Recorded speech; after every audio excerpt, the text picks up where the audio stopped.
Okay, so you should see that now. Thanks, folks, and have a great meeting. Rob? Super. Thank you, Reggie, and thank you all for participating today. So let's get to why we're here. We need to hear from these two talented award winners. Sammy and I are going to jump back and forth with questions, and everybody's prepared, so let's get started. The first question, how did you come up with the idea for your campaign piece? Real simple and straightforward. Simple question. I bet it's a complicated answer, but go ahead. What do you got? Well, I'll start with that one. So our campaign really arose from a real need to combat not only misinformation about vaccines and social media, but also a really disturbing resurgence of vaccine preventable diseases in various pockets around the country, such as measles outbreaks and mumps outbreaks that I'm sure you remember being reported on last year. In fact, last year, the World Health Organization named vaccine hesitancy as one of the top 10 threats to global public health. Fueling this in part was a small but vocal group of advocates opposing vaccines who continued to draw significant attention and use social media to spread misinformation. We really knew that public education efforts regarding vaccines had never been more important, and it was really vital that we take action. So in an effort to create a more balanced, science-based narrative on social media, we decided to launch the Twitter storm with the goal of going viral, and we did it in conjunction with ID Week, our annual meeting. Our partners included the Society for Healthcare Epidemiology of America, the HIV Medicine Association, and the Pediatric Infectious Diseases Society. And together, we encouraged ID Week attendees and our strategic partners to participate in a Why I Vaccinate Twitter storm.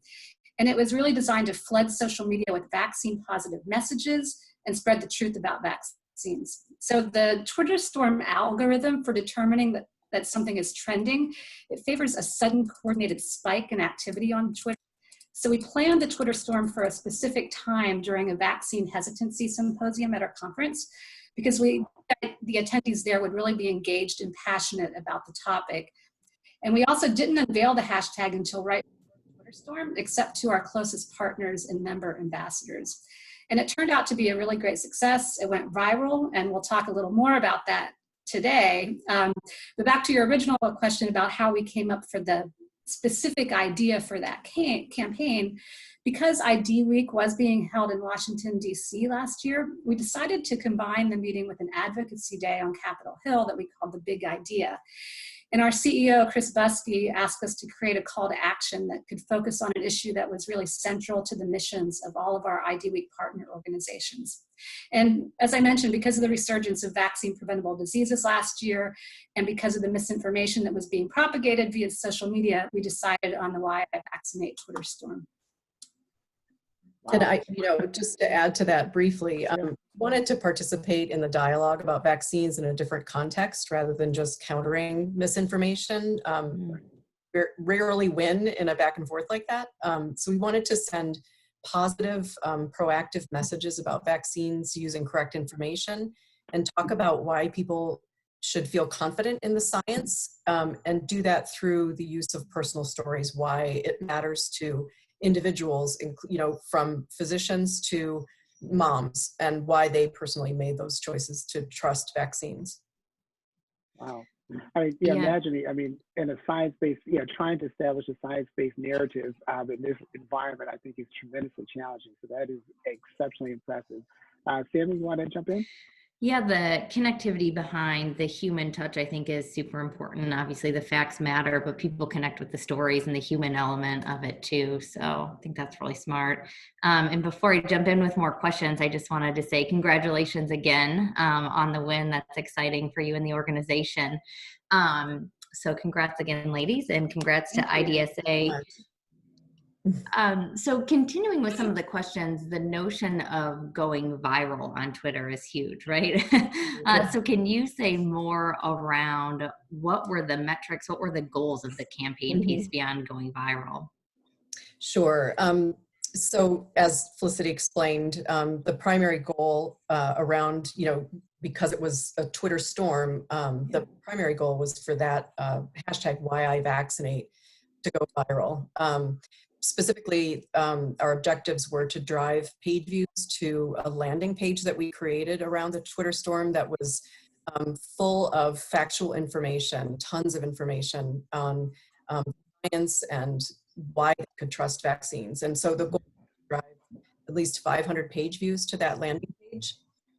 Another goal was to secure 5,000 uses of the hashtag Why I Vaccinate during and after the Twitter storm. Obviously, you know, the goal to peak, to get that spike to be trending.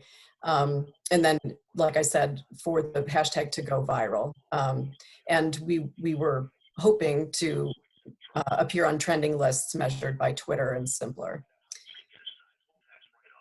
Yeah, so from a performance perspective, how did you guys perform against those goals? Yeah, so I'm going to confer with my notes because I don't have these numbers. Specific numbers. We did well. We're proud of them. But in terms of the page views to the landing page, like I said, our goal was 500, and we more than doubled that. We reached nearly 1,800 total page views, so 1,791. And like I said, it was just a wealth of information on the page.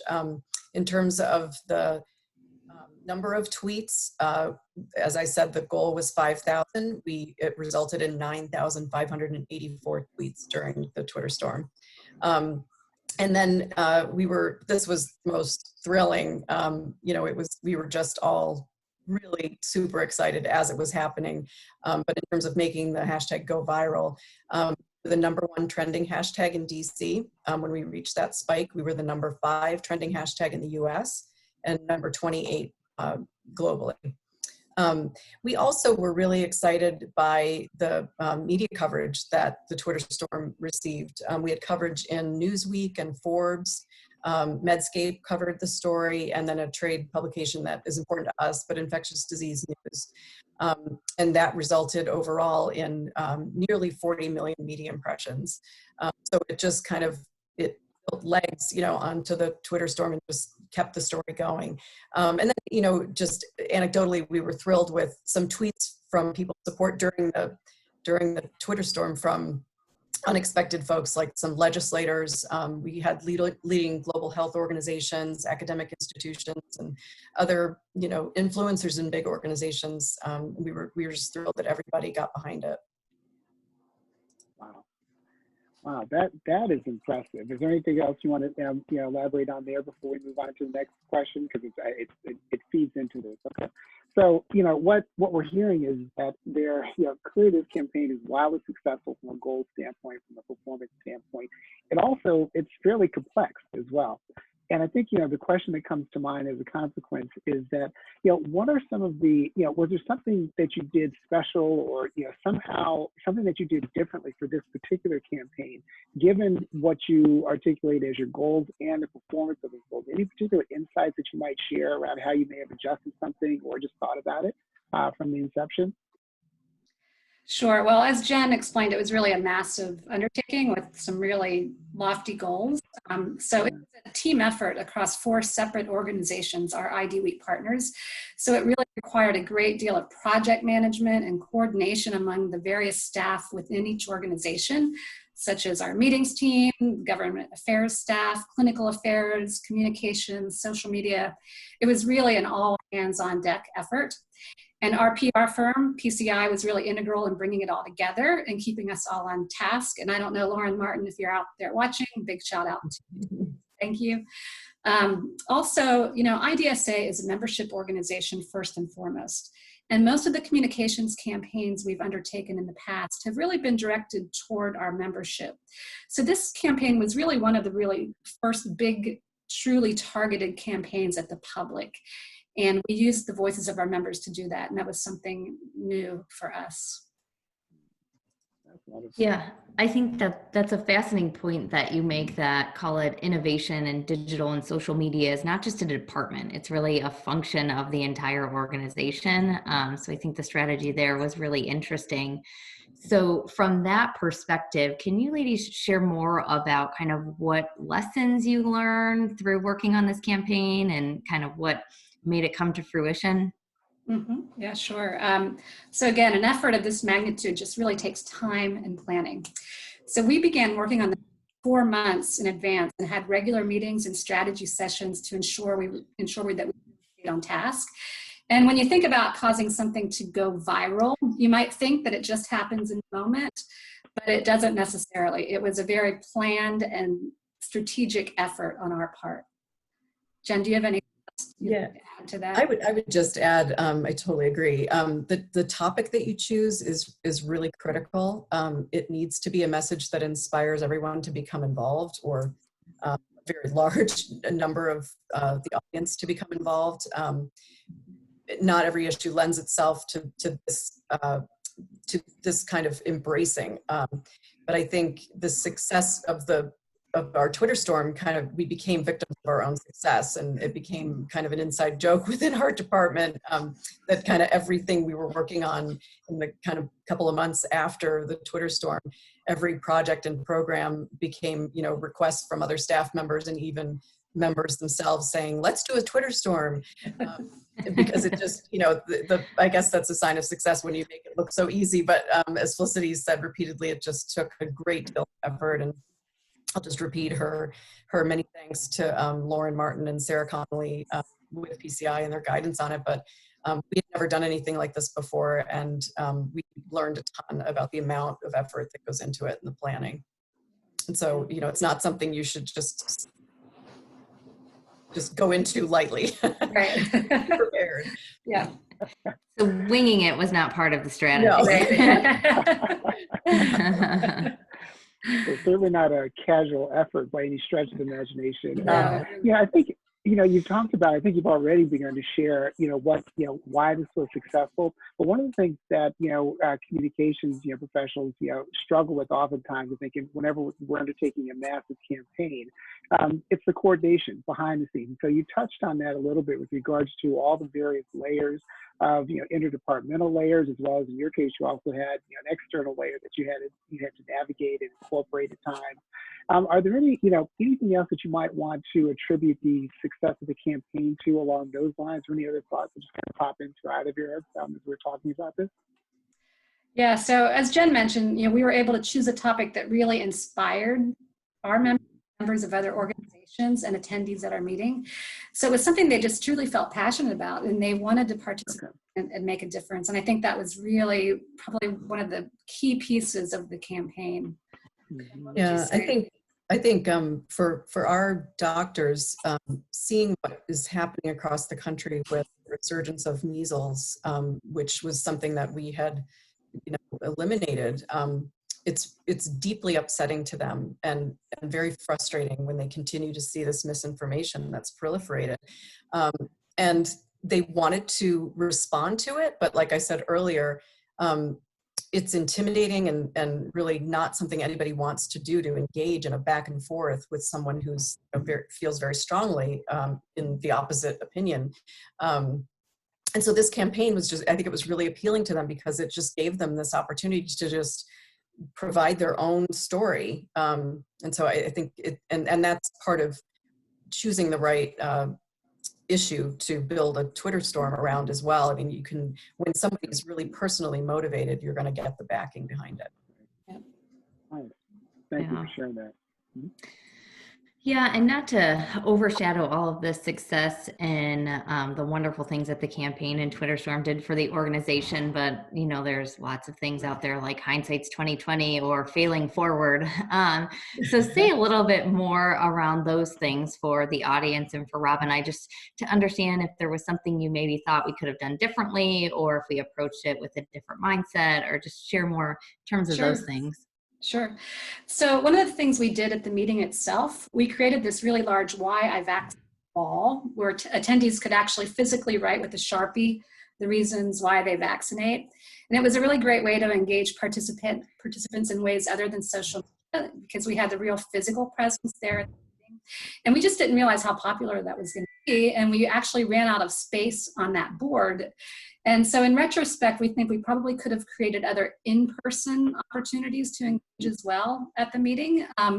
One of our favorite examples from the Why I Vaccinate wall was when Dr. Samuel Katz, he's actually the developer of the measles vaccine, he wrote on the wall, "Because I say so." And that was just a really great photo op that it in and of itself almost went viral on social media. And so, looking back, we wish that we had really captured more moments like that. Do you have anything to add, Jen? Yeah, I mean, I just, I would say we absolutely wanted to build on the excitement and the momentum from the Twitter storm. And, shortly after Ivy Week, we started to think about ways to extend the campaign and keep the momentum going. And we were in the midst of planning, launching an effort this spring around vaccines across the lifespan. So focusing on, vaccines for children, then for teens, with vaccines like HPV, or people my age for shingles and flu across the lifespan, a vaccine for the older population. But unfortunately, as we all know right now, COVID-19 happened, and that has become Felicity and my full-time job. So it's unfortunate that we couldn't build on that immediate excitement, but we do plan to come back to it and build on it further. No, that's great. I think, one thing, I just want a quick reminder to the audience that we will be doing audience questions at the end of this. I just want to remind everybody of that. You'll have your opportunity to ask any questions that you would like to, have our esteemed panelists respond to as well. I think, where, so the next question I'd like to jump into a little bit, though, is that, and you just touched on this a little bit, Jennifer, that being, what's happened since so maybe, since the submission to GCA and before COVID, if you will, if maybe that's a time frame to focus on, but what's the extension of the campaign? How is that kind of, how has that continued over the course of time, to the extent that you can share all of that? Sure. So, as we've talked, the campaign was really meant as something that would happen in the moment. It was a set of activity to make our hashtag go viral. So as Jen explained, we had plans to create this larger campaign, and we still do, but we've pushed those plans back a bit for now. But we are still using the hashtag, and many others are as well. So it's something that can be picked up again at any time, because there's so much opportunity out there, because our members and the public were so engaged, and they still are. So we do hope to do something similar again in the future and build on it for sure. Yeah, so from obviously the COVID-19 having probably a little bit of a impact in regards to giving legs to the campaign that you guys have launched and won the award for, was there anything else that you think has changed kind of your go forward plan with this current campaign that you won for? Well, I think that just the excitement of this campaign that was generated at our meeting really showed us that, inspired us to continue on this path of these big campaigns. So I think that's something that really kind of has changed our outlook on things and inspired us to move forward. I think it also it helped change our members' perspective on how they interact with the society. I think Felicity might have touched on this earlier, but we are, by definition, we're a membership organization, and first and foremost we serve our members. But because of the issues that we deal with, it often branches in or lends itself to a lot of public education opportunities, and that hasn't always been our focus. And I think that this was a great opportunity to blend the two. It was a need for our members to be engaged on that topic. And it was a great public education opportunity as well. And so I think whether it's measles or some other issue, I think our members are very comfortable now, or recognize that that is a role that we play. Yeah, and we can really make a big impact too. Right. Mm-hmm. Kind of building on that a little bit, I wonder, as all of us communication specialists, we work on multiple campaigns, throughout, certainly our careers, and certainly in from an annual basis. What motivated you to apply for Gold Circle Awards for this campaign? We're just curious. Yeah. Well, again, the excitement that this campaign generated at our meeting and among our members was just really palpable. Like if you could have been there at the meeting, you would have felt it. Clear that we had accomplished something really special. I mean, there was such a buzz at the meeting. The attendees were energized. They were thrilled by the results. Just really felt that we had a really good shot at the Gold Circle Awards competition. And of course, in addition to helping our hard work would be recognized, we also wanted to provide some others with some advice about how to make that type of an impact on social media. Yeah, I think the campaign you put together, and like I said, it's no easy feat to go viral on Twitter, really put a foundation and an inspiration, I think, too, for other fellow associations and the community in and of itself, because it was incredible what you guys were able to kind of put together and plan for. So kind of shifting gears a little bit from the actual campaign and maybe talking a little bit more in regards to the GCA program and the inspiration you had to hire or to find to even apply for the program. Say more about what motivated you and maybe what was helpful about the process in terms of GCA. I think, like Felicity said, I think the motivation, I couldn't agree with her more. I've never experienced anything like it. The excitement around the success of it, but also just that everyone felt so committed to the idea behind it, the message behind it. But in terms of the GCA process, I think what it's shown me is it was just a great opportunity for us to take the time to step back and look at the campaign from start to finish. And because of the process, we had to compile our results. And I think when you're deep in the weeds, and as Rob just said, for all of us in communications, you forget to, when you're planning something massive like this, you forget to stop and look at your results overall. And we're all often handling multiple projects at one time and going from one fire to the next. But this whole process was just a really nice way to kind of force ourselves to stop and appreciate how successful the campaign really was. Yeah, I know that resonates with a lot of our listeners out there, our participants. And it kind of dovetails to another question, that being, as you think about what advice you might provide to future applicants for GCA, and you touch on part of it. I just want to pull the thread a little bit, and that being, we're doing all these things anyway, all these campaigns, and sometimes the record keeping around, and not say that we're always managing the variables and the metrics in the moment, but looking back retrospectively and saying, okay, what happened and how can I actually create a narrative and a story to tell in the future? That's almost a separate effort. So, and you talked about the challenge of doing that, and you were very thoughtful about kind of incorporating it to your approach.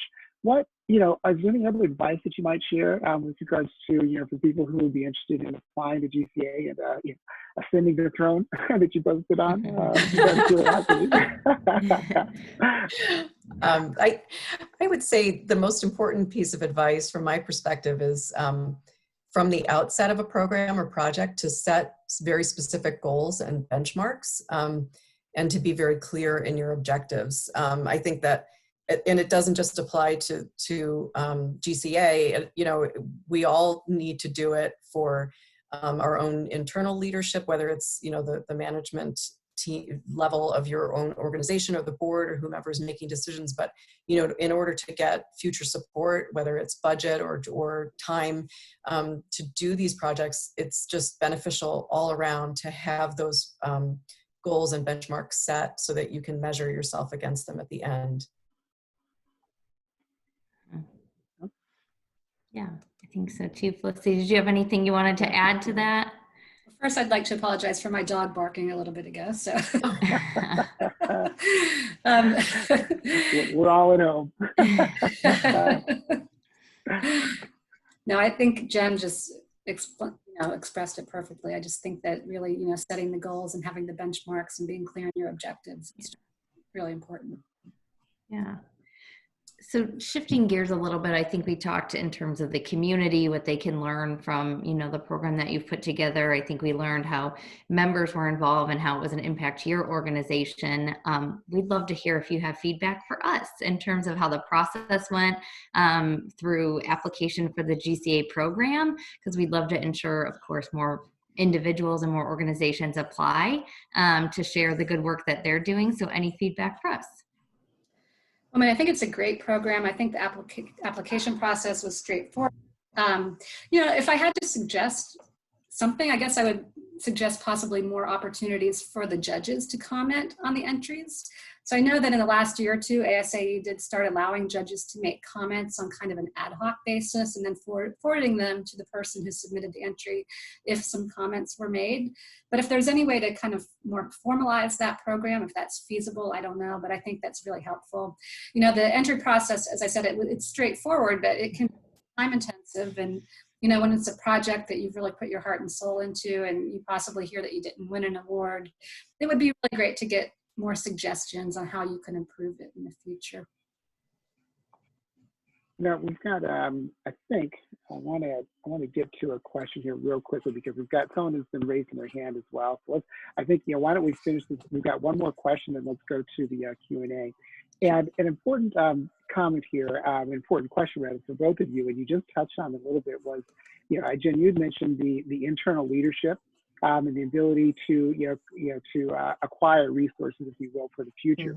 And the question is really focused on, you know, there's a communications perspective to everything that you just shared, but you also shared, you know, an organizational, opportunity.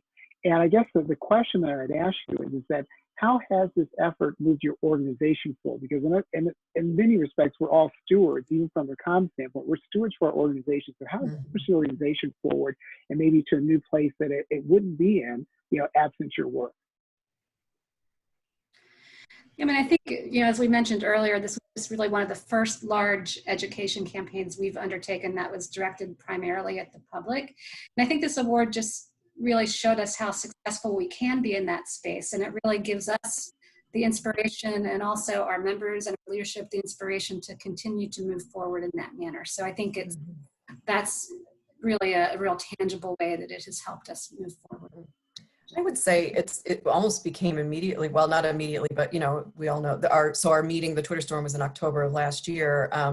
But I would say that I think that what we learned from it is even being applied right now and what we're doing on a daily basis with COVID-19 in terms of trying to educate the public and use our expert members to send really strong messages about the need to trust science.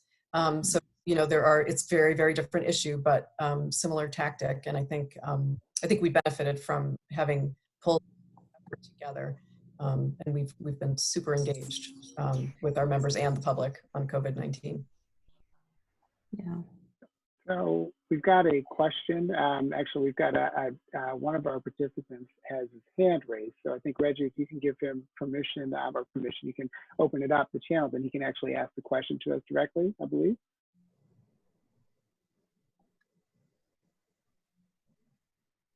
Hello. Oh, there we go. Oh, hi. Hi, DJ. Hi, I'm DJ Garingo. I'm actually a member of the GCA committee. And I typed in my question on the chat, but congratulations again on your recognition. My question is, Thank you. how will this recognition make an impact on your staff and how everyone will view their role within the organization and your members moving forward? Thank you. Well, you know, I think, you know, right now this award is really meaningful to us because, you know, as Jen pointed out, our members are on the front lines right now fighting a virus for which there is no vaccine. So it's really kind of poignant. So it's really meaningful. So I think that, as Jen also mentioned too, it showed us how we all can work together on one of these campaigns. And we're doing that right now with COVID-19. You know, we've really pivoted toward putting all of our efforts into fighting this pandemic. And our CEO, Chris Buskey, has really led us so well during this crisis. You know, people on staff who their programs may have been put on hold for now are being redirected into working on fighting this pandemic. And it's been just a really great way to show how we come up and work together. I think it's also it's been a good lesson for the whole staff. And it's something that I think Felicity and I have said for quite some time is similar to setting goals at the beginning of our projects. I think that for our program staff, it's critical that they think about how it's going to be communicated. Not that I don't mean that they have to know what vehicles to employ, but that I think at the outset of anything you're working on, you need to be thinking about who your audience is, and how you think that should be delivered to them, and working with your communications staff to figure out the best way to do that. Yeah.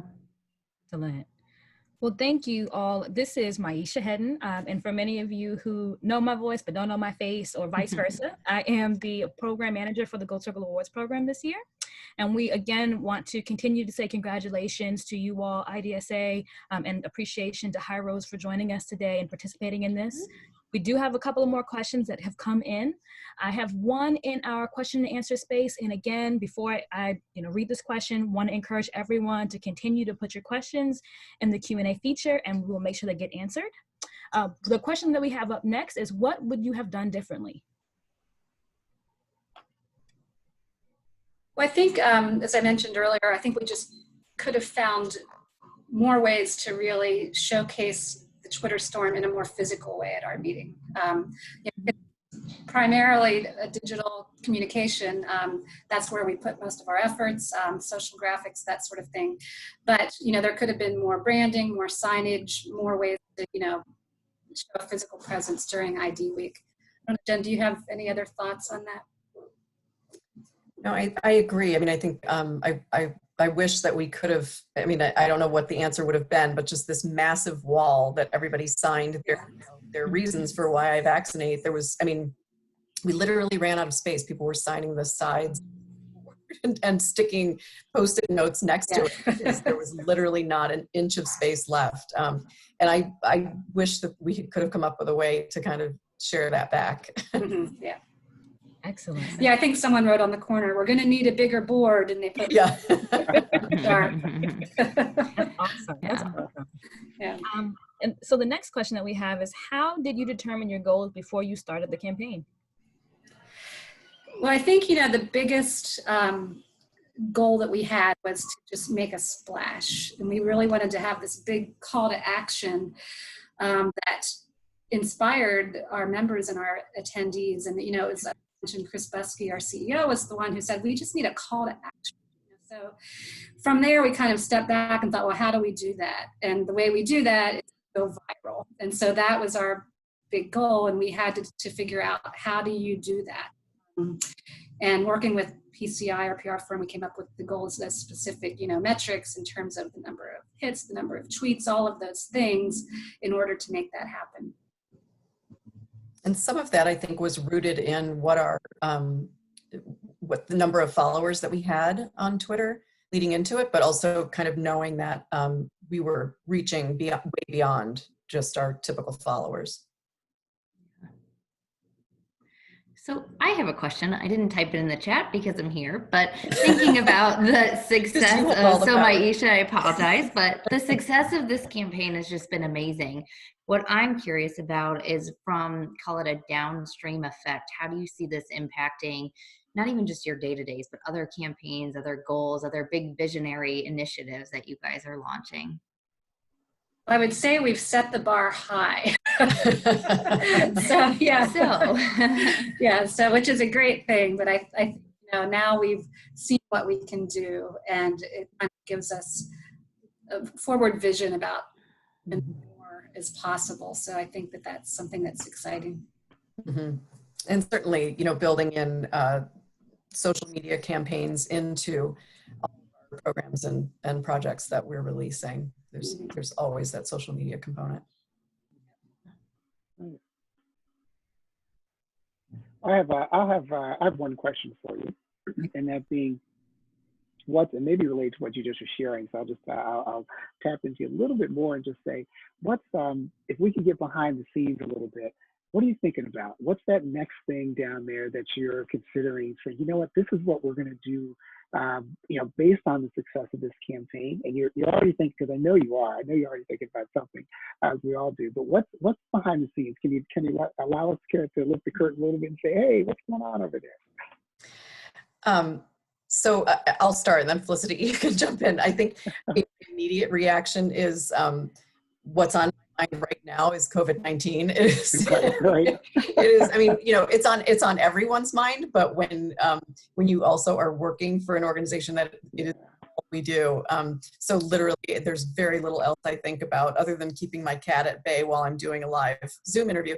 But I think beyond that, some of the other, I mentioned earlier during this discussion that in terms of identifying the best issue for this, and there are many things that our organization holds as very at the very top of the things that matter most to us. It's in our strategic planning and strategic priorities, but fighting antibiotic resistance is a massive issue for every single one of our members, and as it should be top of mind for lots of people. And so for very obvious reasons, it didn't really lend itself to a Twitter storm, because of the name antimicrobial resistance. It doesn't really roll off the tongue. But I think that we're really excited about finding really innovative ways to get it to be a household discussion that it is on everyone's mind, and it is something that's tangible for everyone. We've had ideas like, possibly coming up with a national report card for where we are in the fight against antimicrobial resistance. And that's not an easy task. There are lots and lots of factors, players involved in measuring where we are. And a lot of those factors are people that we work with really closely. And so it's complicated, but I think, I think there's a lot of opportunity to be really creative there. So that's one thing. Yeah. Oh, thank you for sharing that. Mm-hmm. Yeah, I would agree with Jen. I think that's one big thing. I think too, as Jen mentioned, just COVID-19 and pandemics, and nothing like this ever happens again, So I think that's going to be front and center for us in the near future and beyond. Right. Yeah. Well, I have one more question.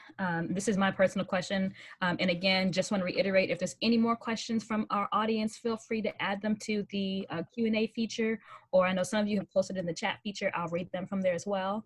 But in the meantime, I did want to ask you all, I know you did cover already the advice that you give for folks who would be applying for the Gold Circle Awards in the future. And I actually support a few other groups, volunteer groups here within ASAE, and one of them is a small staff community.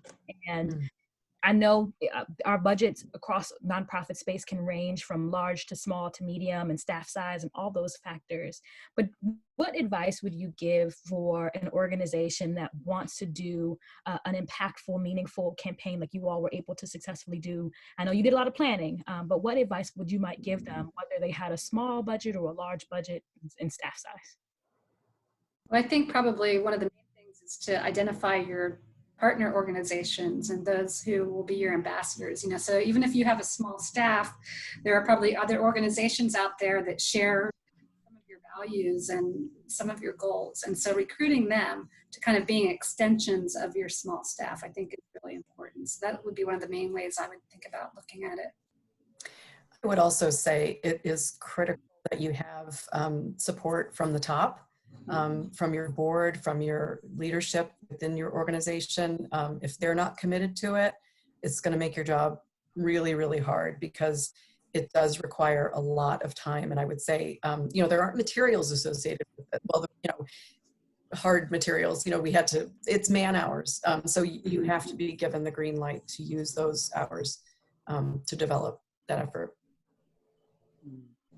Hey, Jennifer, is there anything that you might share about how to do that? Because that's something, I appreciate you being so candid and sharing that perspective. Any advice that you could give people around, if I don't have that buy-in from the top, how do I acquire it? It's a little tough to answer because we had it from the start. Our CEO came to us and said, we had, I think Felicity mentioned this in the very beginning, but we had a Hill Day where we had members come in a day early before the meeting, because our meeting took place in Washington, D.C. this year. And so, that we had kind of that core group of people who is already working with us on an advocacy level. So they're kind of already a little step further in their commitment to the organization. But our CEO said, we need to broaden this. Not everybody can go to the Hill. And we have people who want to, but for whatever number of reasons can't come early, can't participate in that. And so how do we sort of bring that effort to them? So, and then we kind of ran with it from there. I think, to be honest, Felicity and we have very often different approaches. We're always, I feel on the same page, but I tend to be much more blunt. I always say, like, I'm the sledgehammer and she's the scalpel.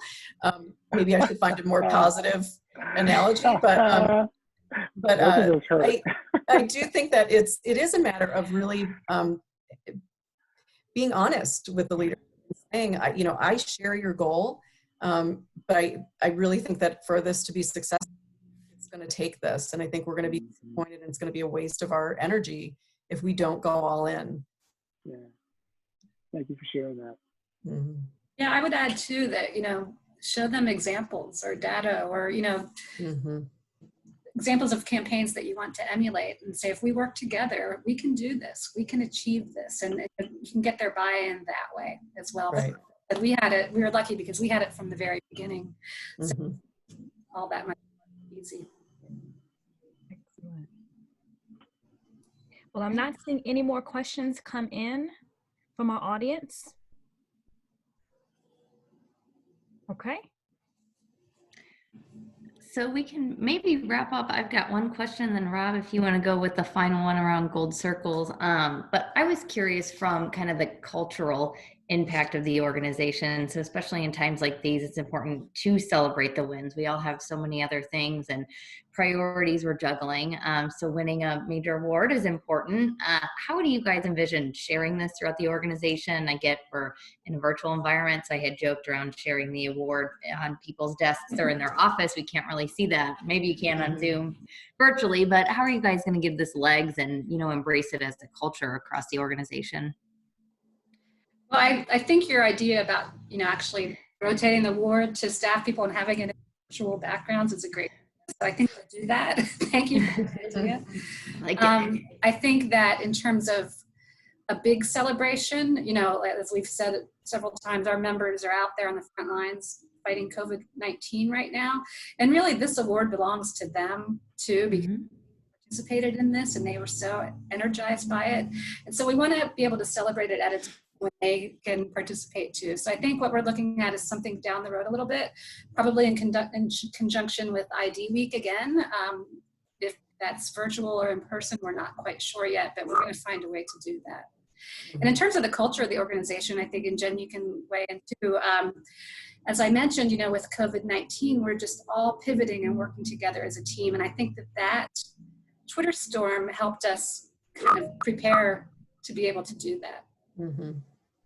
I think I agree with Felicity. I think the culture of the organization, we're fortunate to work for an organization that we care deeply about. It's a mission that we really, it matters. I think especially right now, we talk about it on a staff level quite frequently, just how proud we are to work for the doctors that we're working for. They're the most humble people that you could ever want to meet, and they're on the front lines of this. But I think, so there's a lot of mutual sharing of achievements, when, we've been having press briefings, we've been, just pulling out all the stops in terms of from a communications effort. Like Felicity said, it's almost like the whole organization has joined the communication staff, which is not as good as you think it might sound. It's something else to manage, but nonetheless, we all kind of have been sharing and celebrating achievements like this. When we get coverage of things that we're doing on the COVID-19 front, it feels like the whole organization is celebrating that. And I think this, getting back to your question, I think this is an example of something that we can all feel really proud of across the organization. Yeah. I love the Stanley Cup approach. So you can take it, everybody can take it home and take a picture and pass it along to other communities as well. Maisha, are there any other questions that we want to touch base on right now? I'm checking in the various places that we have. Right, I'm checking too. I don't see any more coming in. Okay. Lots of congratulations for you all. Congratulations. Thank you. You know, I'll share one, you know, two quick comments, and then I think we can move on. And that being the following: that we often hear and talk about the impact of the association community, and your work represents that. Yeah, you may have heard, you know, some of the terminology around this or messaging around the fact that it's, you know, your work helps make society smarter, better, and safer for everybody.